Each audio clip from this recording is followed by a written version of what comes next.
Won't you spare me over till another year?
Hello, and welcome to my repository.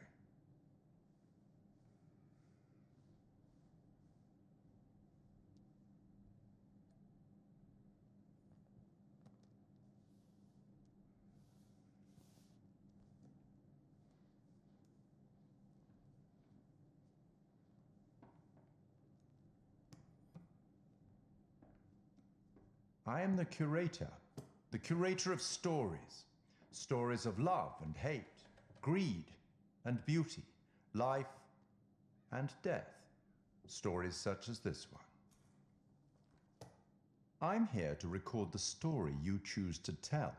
You see, this tale is only part written, and the choices you make will complete it and determine whether the lives of those with whom you are interfering continue to flourish or whether they are snuffed out. You see, we each make decisions according to our own moral compass, and we have to live with those decisions or die by them. But you shouldn't fear death. It is, after all, inevitable. It is the tax one pays for having lived, and it comes, eventually, to everybody. Still, none of us want for it to come too soon, do we?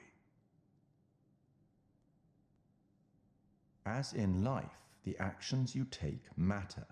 The choices you make will affect others.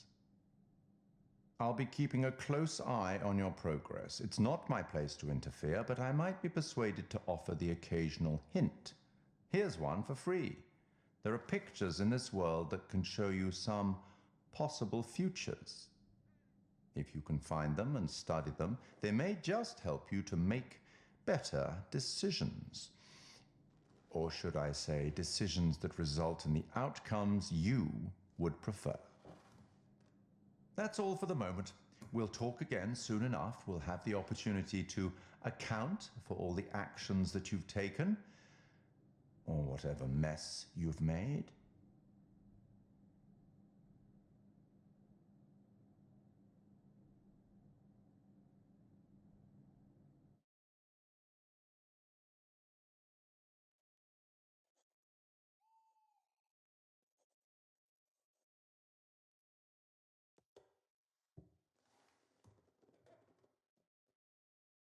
You're getting to know these intrepid adventurers then.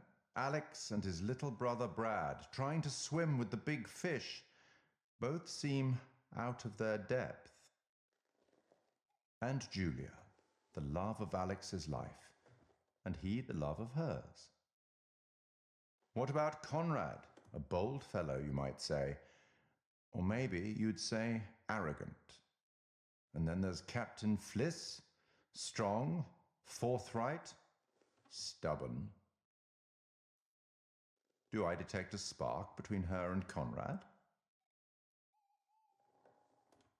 Let me reassure you, you help them to make some decisions they'll value later on. You're doing well.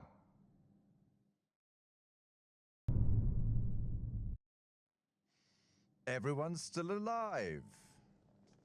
Things could have been quite different.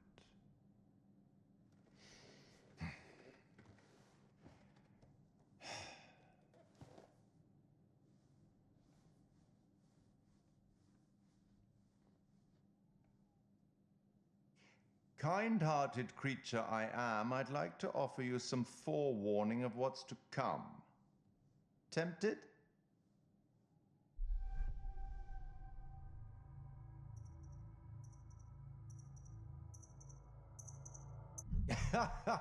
Okay then, we will turn to the Bard for inspiration. The Merchant of Venice, Act 2, Scene 7. The Prince of Morocco pulls a scroll from the eye of a skull and reads, "All that glisters is not gold. Often have you heard that told." Anyway, now that you've reached a point of significant distress, I presume you're eager to get back to your story. But here's a thing. Everything may not be entirely as it seems.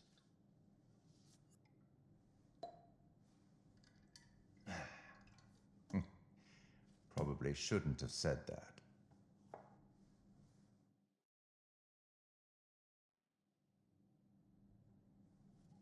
Oh, hello. Things appear to have taken a turn towards the spiritual, wouldn't you say?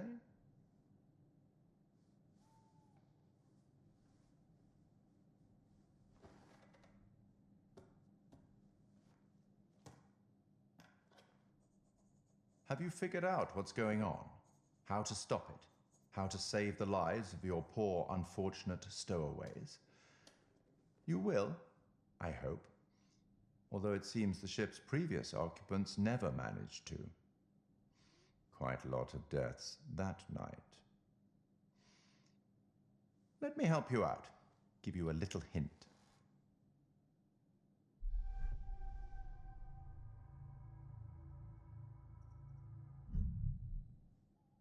Well then, how can I put this? There may be forces at play here that are more scientific, and even some that are more political, you know? Less supernatural. Perhaps you've started to realize something. That everything and everyone may not be quite what they appear to be. I hope that helps.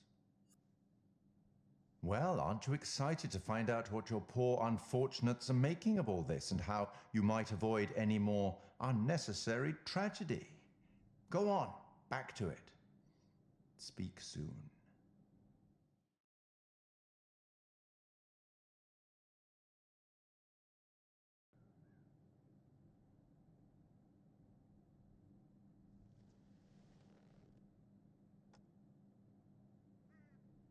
That's it. Game over. You're done. For now, at least. You could always try again, see if you can't do better next time around. Impressive. Almost everyone survived. Almost. It's all about decisions, isn't it? Decisions made in a hurry, in a panic, made with the heart instead of the head, or vice versa. Sometimes those decisions take a long time to have repercussions. But there are repercussions. There are always repercussions.